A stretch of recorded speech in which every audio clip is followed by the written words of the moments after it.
banished from Earth Classic Game Room broadcasts from the Intergalactic Space Arcade on its never-ending mission to review everything.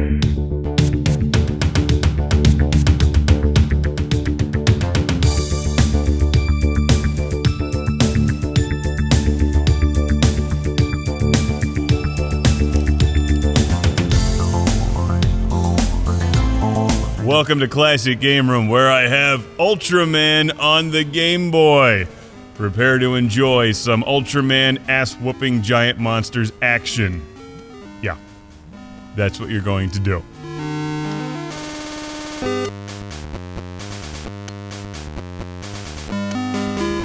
Gotta love the music being played here out of the Super Game Boy on the Super Nintendo. Too bad the rest of the game isn't as good as this.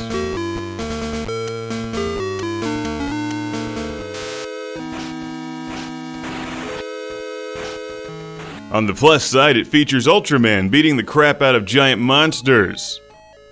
On the not plus side, it features some really awkward and annoying controls. It's also a fighting game on the Game Boy, and that right there stacks the odds against it. I mean, how many good fighting games are there on the original Game Boy? Not that many.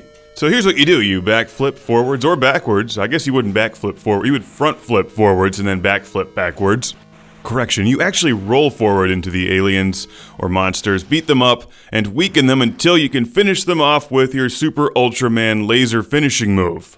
That's the entire game.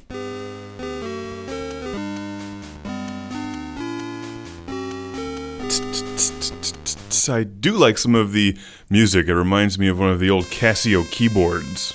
After each round, you're scored points depending on, I think, how well you do and how quickly you defeat the monster. And then you move on to the next one and play it pretty much the same way. In contrast to the awesome TV show, Ultraman is not a very agile character here. He's slow, and the Game Boy only has 2 buttons, but you need 3 to play this game, so you'll be using start to jump. And yeah, that's awkward. You can jump into the enemy and punch and kick them, shoot your lasers, roll and flip around, but that's about it. That's really all you can do.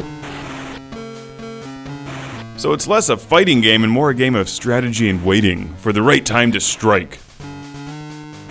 And that little bar on the bottom is kind of confusing. You have to wait until that charges all the way to the right, and then push up and right 4 times to make the little cursor go all the way to the right. Weaken the monster until it says finish, and then fire your finishing ray.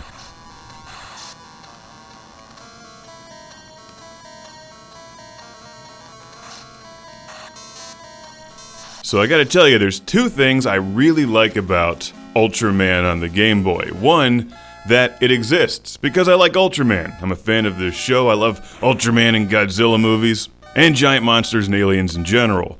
2, I think the design and artwork on the actual game cartridge is amazing. This is one of the best looking Game Boy games that you can get. The gold type font over a silhouette of Ultraman on top of an orange background is nice. Also, you can play 1 or 2 players, if you have that Game Boy Link cable thing. On that note, let's get a Classic Game Room shout out thank you to Osamu from Ibaraki, Japan for sending this to the show. Thank you once again, Osamu. Who also sent some other great Ultraman games, including Ultraman Club on the Famicom, which is really good. Go, go, Ultraman, go! I'll be covering that soon. I would say that this one is for serious Ultraman collectors only. It's not a great game, but like Ultraman, it is super cool, and it fights monsters.